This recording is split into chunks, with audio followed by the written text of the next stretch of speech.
is potentially impacted or automatable by AI, and where do we see this is already happening? What I'd like to do now is introduce you to the people who are building the future of AI. This event was absolutely fascinating, and I think it brought out the different perspectives on AI and where AI is going to go. So I don't think I have the answer. I think we all have a piece of the answers.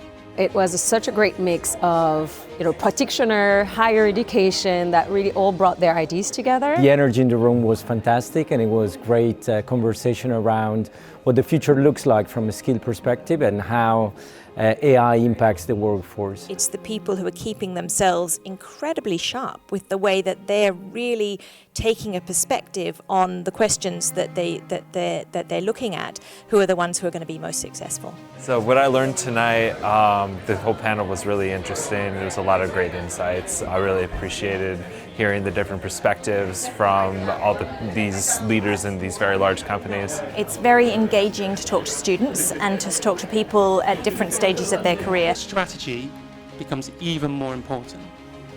The strategy being a set of assumptions, critical thinking, predictions and belief of where we need to land to win.